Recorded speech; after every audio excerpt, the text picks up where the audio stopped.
I'm always going to find the levels that game journalists will go to defend companies very hilarious. Games journalism in general at this point is kind of a joke.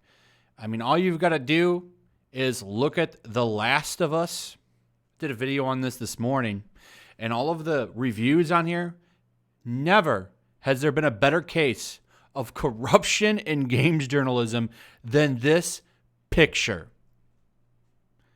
This is a joke. And I want to clarify, I don't know if someone made this or if Naughty Dog put this out. Either way, it's disgusting. And none of these outlets ever talked about any of the Naughty Dog stuff that happened, what they did to channels and people that covered this and people on Twitter that just posted memes, and how Naughty Dog tried to shut them down. Not one outlet had anything to say about it.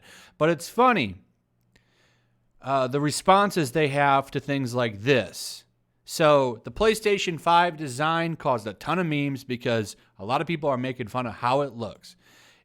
Some of them are pretty comical. I found this one kind of funny because I'm a big Dragon Ball fan. But they're out there. A lot of people making fun of the PlayStation 5.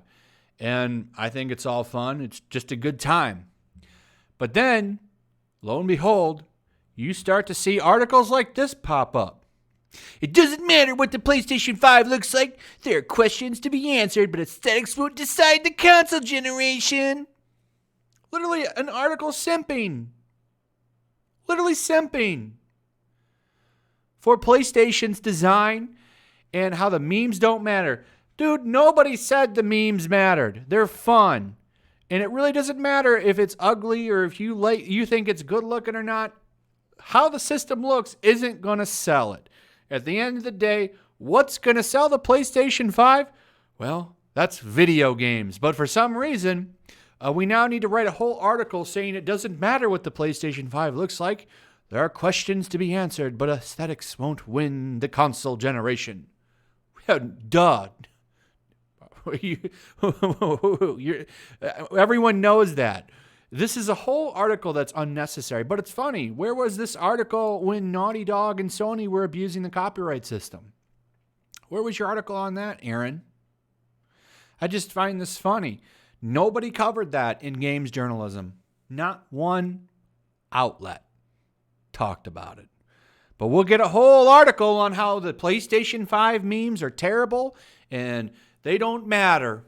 Isn't it funny how every time fans or regular people do something, these people, these journalists, these game journalists especially, will come out and simp for the company and defend them and attack what the fans do and what people are doing for having a good time. People just having a good time making memes need to write an article clarifying that doesn't matter, that it's not going to really make a difference in how the console sells.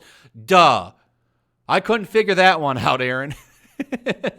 I'm thankful that you wrote this totally unnecessary article talking about how the duck with the PlayStation 5 as a beak won't hurt its sales. What a joke. This is the absolute state, the absolute state of games journalism.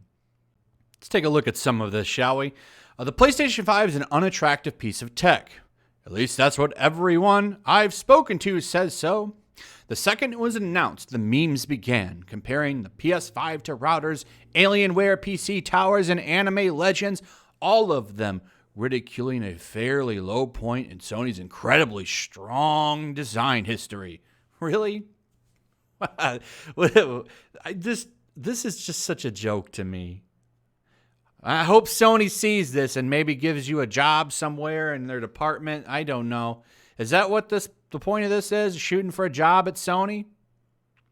But Sony is in a position few companies besides Apple can lay claim to. In the worlds of cars, clothes, TV, and jewelry, a daring or just plain bad design can spell doom for a product. But Sony doesn't have that same level of risk. How many designers work on a product knowing that no matter what they produce, it will still sit in tens of millions of homes around the world? Of course, some consoles are more successful than others, but those that fall short do not fail because of aesthetics. Wow. What hard-hitting investigative journalism this is. This is literally, like I was saying, a big simp show for Sony. Please notice me, Senpai Sony. Please notice me. I came to bat for you. I did my best to defend you against those naughty memes. Those terrible memes. People would have memed it no matter what it looked like. No matter what it looked like, people would have been making fun of it. They've been making fun of the Xbox One X, or the Xbox Series X. What a terrible name that is, by the way. I generally don't mind how that one looks. I really don't even think the PlayStation 5 looks too bad. It definitely does look like a router. But I've seen memes for the Xbox Series X too. Personally, I think that thing has a naming problem. That name is terrible. Terrible name. So the Xbox Series X, like the One X before it, is a truly impressive piece of engineering, but it's also, like the One X before it, a nondescript black box. The Xbox One X is one of my favorite pieces of industrial design of the decade, but will anyone remember it the same way they remember the GameCube or the original PlayStation 3? I remember the GameCube, and a lot of people made fun of that one.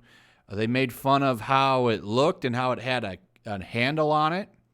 And it's like, oh, you can carry it. Like, people thought that was a huge joke.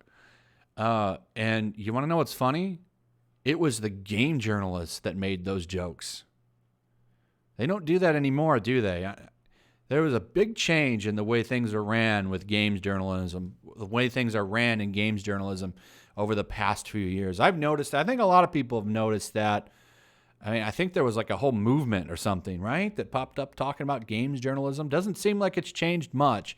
In fact, it seems to have gotten a lot worse. Because this is a joke of an article, an unnecessary article that is literally saying, hello, Mr. Sony. Please kneel over a little bit. Why don't you unbuckle the pants a little, just maybe slide out one of your virtual cheeks so that I may kiss it and let you know that I worship you. Maybe if you turn around, I can lick the heel of your shoe. Don't worry, you'll get the right coverage from me. I'm a games journalist. They go on here to talk about how, the GameCube looked like a lunchbox, but people don't talk about that. They just remember the games. Or in a matter of months, the PlayStation 5 will be the new normal. Well, duh. No one's going to meme it forever, man. It's literally because it just got revealed, and they'll probably go on for a little while longer, but I don't think it's going to become the standard to meme it for the rest of its life period. Oh, I can't read all of this article. This is going to be a shorter than normal video. I just wanted to really make fun of the concept behind this article because it really just encapsulates how ridiculous and low games journalism is right now. How they simp for the company, lick their boots, and just ask them how they want it. It's a joke. It's a real joke, and it's kind of pathetic. And in a way, it's kind of sad because, they used to do a lot of really great things, and I don't know what happened, but I don't know. Anyway, what do you guys think about it? What are your thoughts on the design? How do you feel about the design? Do you think the design's funny? Are you okay with it? Do you like it? I'd like to hear your thoughts on that. What do you think about games journalism? Give me your thought on games journalism. That'd be nice to hear as well. Give me your thoughts in general on the PlayStation 5 as well. I do like hearing what you guys think about all of this. Anyway, please share the video. Throw a like up if you would. Make sure you still subscribe. Subscribe if you're new. Hit that notification bell, and I will see you guys on the next one. Peace. Also, if you want to help support the channel, check out my Teespring store. There's a link in the description. You can find some merchandise in there that you might want to check out.